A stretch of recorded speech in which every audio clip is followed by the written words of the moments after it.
So welcome everybody. I have a very special guest here with me, Stephen Kokker.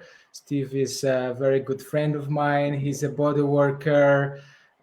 He is a tea ceremony master, and I know Steve for many, many years, and I had a chance and privilege to see his healing arts in action, how much he helps other people. And I know, Steve, your journey was quite a long journey to become healing therapist or a body worker. And in this invitation, I'm very curious about your view on healing arts, on touch, body work. So let's have a little conversation about it. Sure. Let's just dive in. Yeah, cool. But So tell me, maybe where did you start for the first time? Where did you know that actually healing arts, the body work, the touch is something that calls your heart, something that you want to engage and bring into your life? What was the moment, aha moment that you felt, okay, this is where I want to go in my life. This is what I want to do. This is my passion. well, like so many things, I think for a lot of people, we kind of stumble into the things that we're really meant to do, and for me, it was a bit of a stumbling into process, not so much of a conscious. I want to do this specific thing, and I will do these 7 steps to become it. It was more. I was kind of, I'm naturally quite a sensual person, meaning I quite like touch and like hugging, cuddling, and this kind of thing. But it was actually with a friend of mine in the 1990s, and he was going through a stage where he wasn't sure what he wanted to do in his life. And I suggested to him, because he was very naturally talented at touch and massage, that he actually study massage. And so I was really encouraging him, not for a moment thinking of myself to actually study this, but he said, all right, I found one person to teach me, but I'll only do it if you come and do it with me. And I was like, what? But because of that, and we had this like intense 6-week course with this, that kind of changed the direction for me. Like I really realized how much I absolutely loved the idea of massage, touch, body work. I didn't have too much of a deep understanding, I think, of the whole consequences of and potential healing power of touch at that point. But that started me on this journey. I from then just took for years and years various courses, but always in my mind thinking, oh, but this is just a hobby. It's just to be able to communicate better with my friends, or to be able to offer this to friends and family and loved one. And so I continued for years like this, always thinking like, no, but I could never do this professionally. No, it's just a hobby. I'm not ready. And then, meeting you already something like 10, 12 years ago, probably, and starting a series of courses with you as well. And then I think for me, it was just a very slow process. I'm a bit slow. I take time to figure things out, I guess, to kind of step into this as a way of thinking of this can be a way of life. This can be quote unquote a profession, and something to take seriously, but also something that becomes a way of life. So yeah, I think many people kind of have this experience of just sort of suddenly finding themselves in the place that they were meant to be. It's really beautiful on one hand, but also a little bit funny how blind we can be to some of the signs and stuff. But yeah, that's kind of that's my journey. So, and I think I only really stepped up into being, let's say, a professional bodyworker something like 5 years or so ago, versus 25 years of courses and studying and this kind of thing. But it took me a long time to think, to get over thinking that I'm not ready enough or something like this. Yeah. Fantastic. Yeah, great. And like I love the title of this conversation, because I notice that many students in my classes are asking themselves and are, what is the life purpose? And they come for the courses. Maybe they did an office job or some other job, and they come for the courses to learn a new skill, to become breath worker, body worker. And I am privileged myself to find my life purpose through healing arts, through body work. And I like to invite other people like yourself who find it to find maybe what are the ways, what are the ways of other people, what were the steps of finding that life purpose, because I know how tremendously important this for other people, and I just want to lay down the path ahead. What might be steps to really implement the skills we have, implement with skills we learn, and what might be obstacles that can be on the way for really finding the life purpose, life passion, and life joy from healing arts, from doing the touch work, body work, and working with other people basically in Yeah. general. Yeah. What is your view on that? Yeah, I mean, on one hand, there are different ways to approach that question. There's some very practical ways, but I think it's helpful to zoom out and think more of the general ways in which we block ourselves from expression in general and from stepping into this life. For example, as I say, I stumbled into this, but like blocking me on the way, well, on one hand, also it's possible to say that everything takes its own time, and it's okay if things take its time, and it might take somebody 10 or 20 years to step into a solid being. But what happens in that process is actually more of like a maturation process that can be nourished a little bit more. So for example, for me to be ready to feel that I can say, okay, I'm ready or ready enough or good enough for this situation, or to have a certain kind of self-confidence to step forward, for example, that wasn't so much to do with specifically bodywork as a profession. That had to do with me and my journey. So, I think all roads begin from work with the self. So it's knowing the self. It's nourishing a certain aspect of silence within the self, of a relationship with the self. Because when one gets more close to oneself, like nourishing intimacy with oneself before you nourish intimacy with other people, then you just have these kind of realizations or understandings, or have a greater sense of body wisdom, meaning you can kind of read the impulses of what's going on in your own system first, and know how to nourish that, so that this process might actually become a little bit quicker. So you have a problem or an issue or block with feeling I'm not good enough, I'm not ready enough. There are ways to work with that, and body work is one way, but like it's working on the self as well as at the same time as stepping towards, for example, studying or a career process. So and the way to work on oneself is like it's massive, and there are so many different ways, but it's like, how can I listen to myself and know myself a little bit more intimately? I think that's the foundation upon which all of that, and then after that becomes more sort of, okay, what courses do I take, where do I want to go, and this kind of thing. So I think it all begins with the intimacy we have with ourselves. Wow, and I know that for you, your journey also was like somewhat parallel in that you came from a job or a career that you weren't 100% satisfied with. And I'm not quite sure what like that transition, like, how for you massage or body work became something that was a little bit of an aha moment for you. I don't know if you want to share it at this point. Yeah, I really loved your sharing that, especially the end of your sharing, that it all starts with the intimacy within ourselves. I really resonate with it. And while you asked me about my way, my journey was also the aha moment was, it took me a while, the aha moment, like this is it. But I think there was one particular event in my life in 2010 where I already been body worker like hobbystically for fun.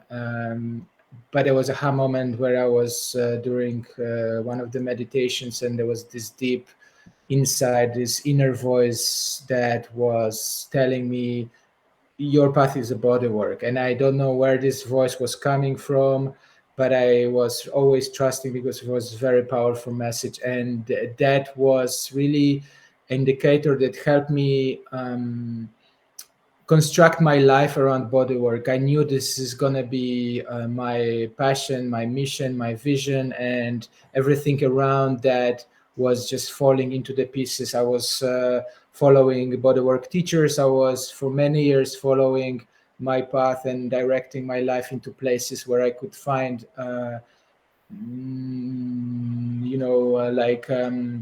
places where I could practice and offer this for others, where I could get better. And that maturity took many years before I really realized, like, yes, this is it. But there's something else you also mentioned that is very interesting, that inner voice that's saying, whenever I'm ready. And this can be tricky one, because sometimes we have this inner judge, and this inner judge is leading to perfection. And I think healing arts is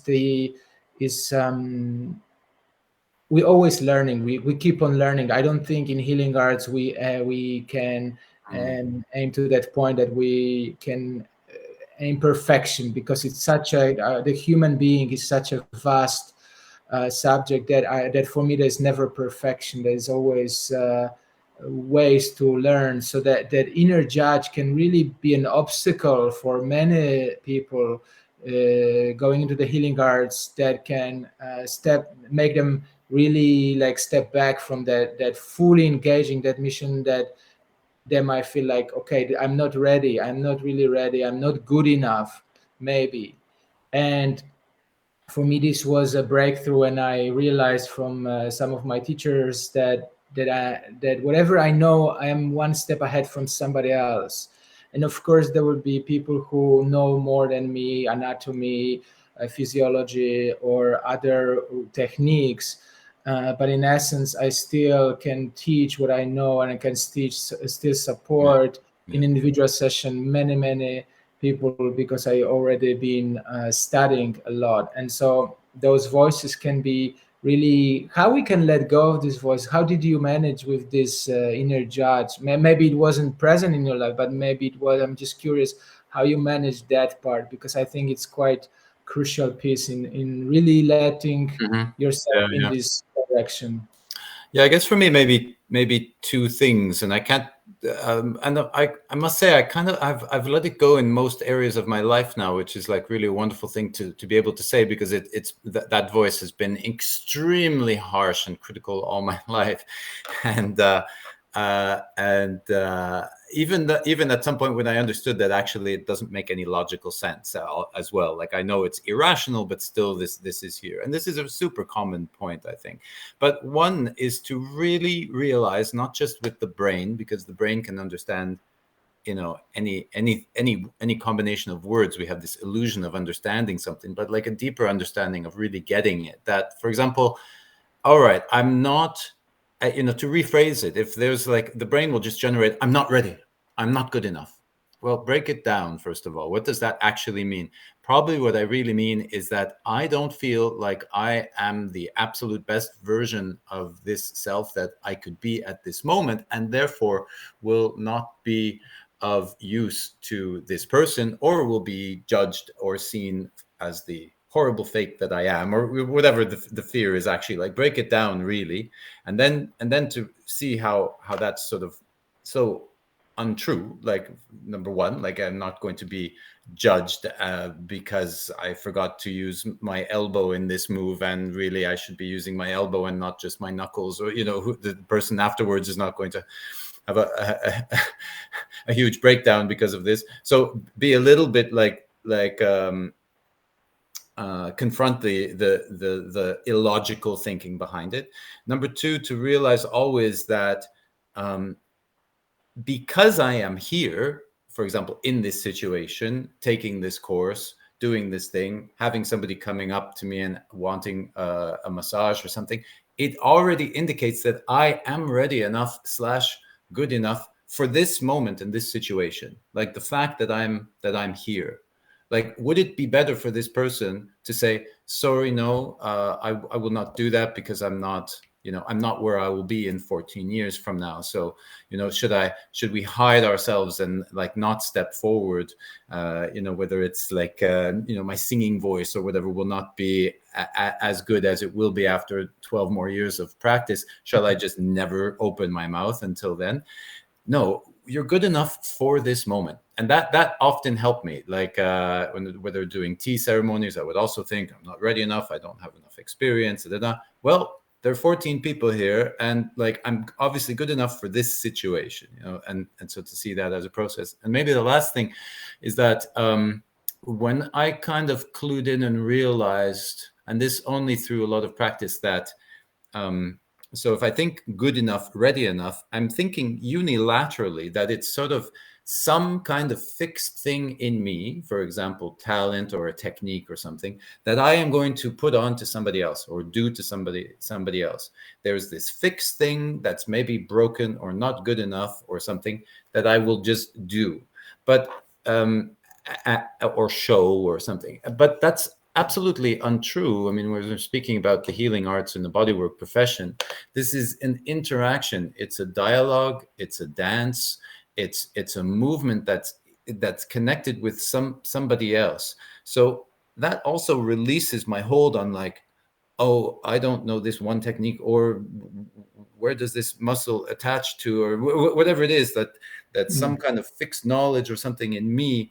I don't just dump it onto somebody in a way like the least experienced body workers will be doing that. Or we've all felt a kind of mechanical massage that might, you know, have its use sometimes, and especially in physiotherapy, for example. But if there's not a dialogue happening, a kind of sensing, listening, and response, then it's not a proper, you know, or healing deep bodywork session. So in a way, that releases also my hold on, like, oh, there are these things I don't know, and focus more on, yes, but am I able to listen and be in this moment again? Work with the self. Like, do I do any meditative practices with myself? Have I worked on my own shit and this kind of stuff? All that helps to know that, aha, so maybe I'm not the best at this particular technique or whatever, or I could have done other things, but I was really there with this person at this moment. And that's way, you know, much more important, I think, for a person, a body, an organism, to feel that you have been seen, listened to, and responded to, more than, you know, something else.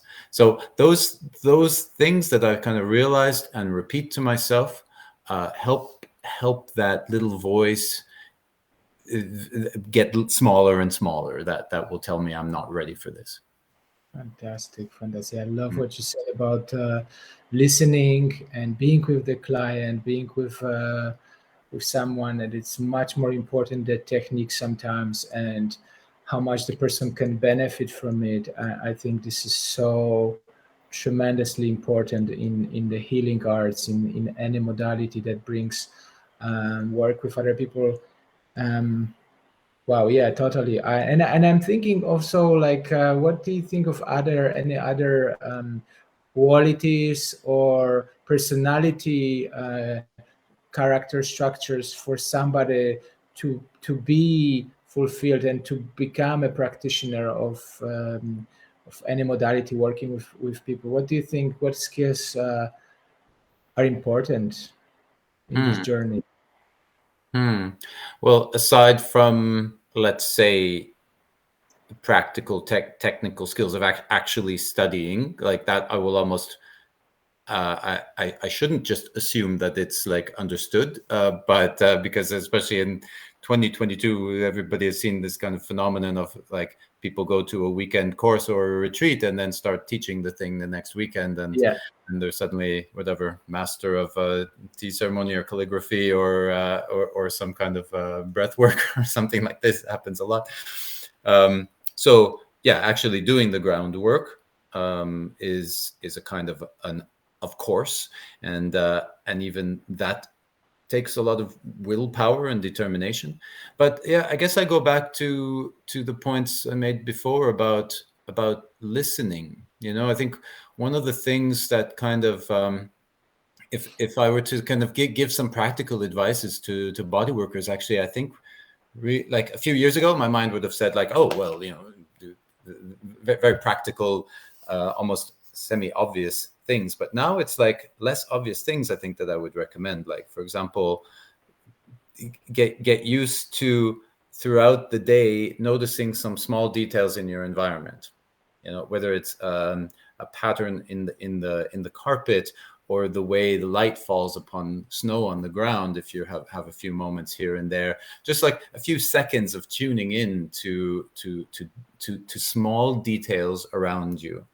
And why, or what does that have to do with bodywork? But it sort of fine tunes our sensibilities of where we are. So if we want to, it's nice to say, to listen deeply to somebody and respond to them. In order to do that, we have to, pick up these frequencies. And sometimes the frequencies or signals that a client or a friend comes to us with are very, very subtle.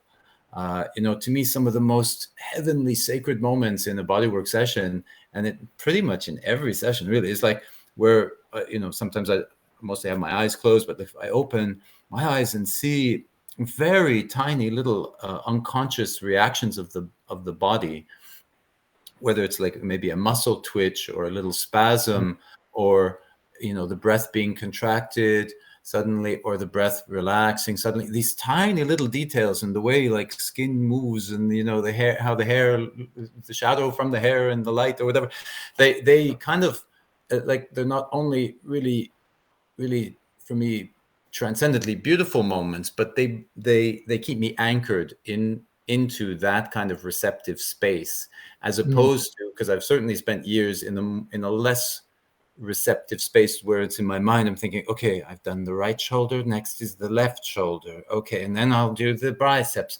and kind of do that. You need to go through that for several years until that just becomes muscle memory. But so yeah, it's in a way like a non-direct answer to your question. But for example, one thing would be to fine tune ourselves to our environment a little bit, because that will impact your body work. Practicing listening better in general. Most people aren't great listeners, and we're not trained to listen and pick up on, let's say, body language cues, as opposed to the content of what somebody is saying. That also fine tunes you. Or what I mentioned in the tea ceremony this morning, for example, to not, we walk through life always focusing on the things that are happening, like somebody running through a room or the objects in a room. We walk into a space and we focus on the details.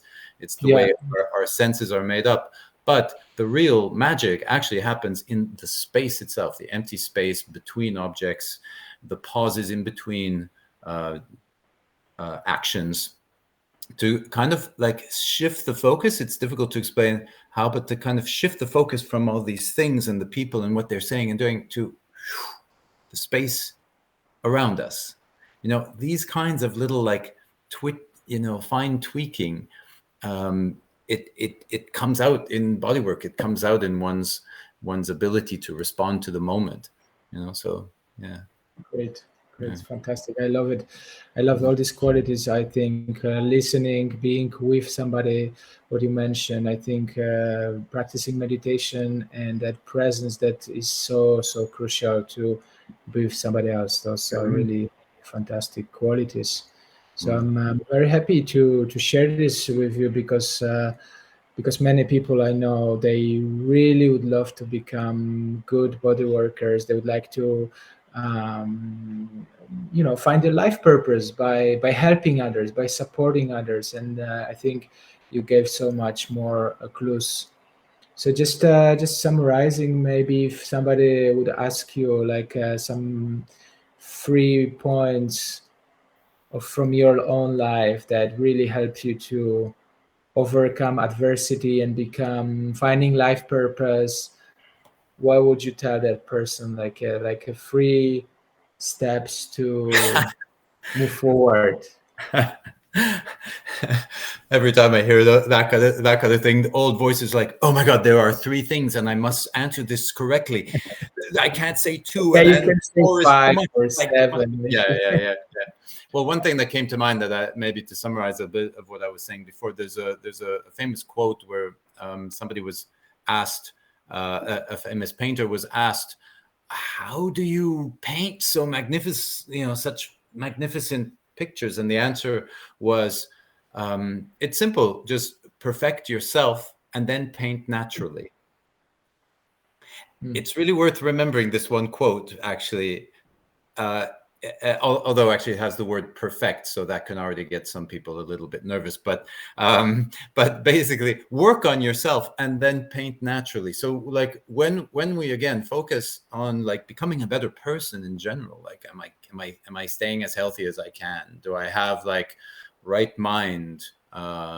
Do I try to work on myself and investigate my own impulses or something like this? The more I do that, the better I will be in whatever I choose to do, whether it's painting or body work or anything. So like I can't emphasize this enough, actually. So I would say something like that.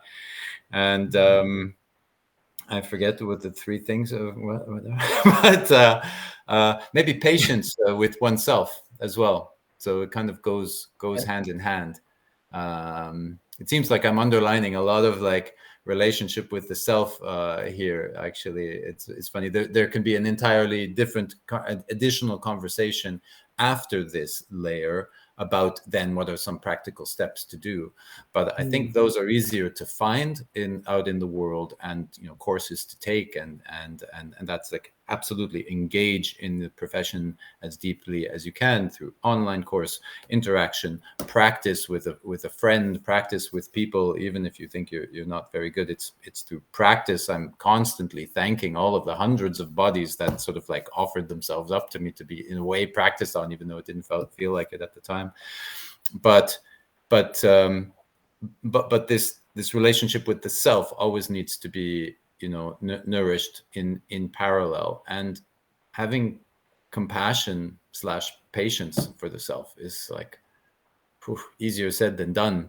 But that's I would say that's a big one, like compassion for, let's say, not being absolutely flawless and perfect, or for screwing up a bit, or for being a bit in one's head at one time, or for so that's another one. Perfect. All right. So I love it.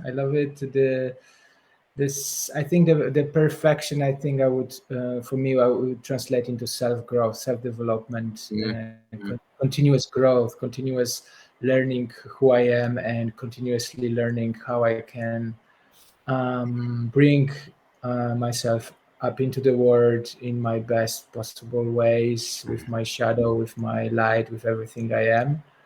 And that self-compassion that you mentioned at the end is it's okay, wherever we are, it is okay, without comparison to anybody else, because it's our own journey, it's our own unique ways of expressing ourselves through touch, through breathwork or healing arts, and any other ways that we might find gifts. Wow, fantastic. Anything else you want to add, Steve, or we can slowly wrap it up? I don't see any questions from the public, but I think we had quite a good flow, and I think there was a lot of important information in this talk, and clues for anybody who would like to find their life purpose through healing arts. Yeah, I think it felt very, very organic. It's a conversation that can be dove into, I think, way more deeply, of course. And if there's another forum in which this becomes interesting for people who are studying in your institute, for example, we can definitely plunge deeper. But yeah, I think for now that feels very good. And we can always encourage, if anybody has questions afterwards, as they watch this afterwards sometime, to write them in or send comments in the Facebook page, I guess, that it'll be on, and like happy to respond. So yeah, right. But thank you, Steve, for this amazing talk. Yeah, and thank you. You've been a real source of inspiration and a real North Star towards which I have loved to walk in these last 10, 12 years or so. And thank you for opening up all these opportunities to assist at some of your courses in Estonia and in Bali. And I've really been very touched by your own dedication, by your own sensitivity, by your own authenticity in the way that you reach out and almost redefine teaching, because like, as again, this unilateral, like I have information stuck in here and I shall now just like give it out all to you. You make it a very dynamic, interactive process, which I think whether you say it or not, I hope people pick up that, wow, this is actually also like body work. It's not just sort of unilaterally doing something to somebody. It's a process. It's a dialogue, and even your courses, the way you set them up, is very much this kind of like a dance, like a dialogue. So even though I haven't liked all of your 1990s Polish techno music, but you know, I can live. Yeah, But thank you. You can come over this Sunday. I will be facilitating ecstatic dance / cacao ceremony in Brasov in Romania. So come on over and we will celebrate. Okay, and Thank you, I'll learn to love the techno. Okay. Thank you very much. You, Steve, for Thanks. the session. Thank you, everybody, for listening to us, and have a beautiful day. Bye-bye. All right. Bye-bye.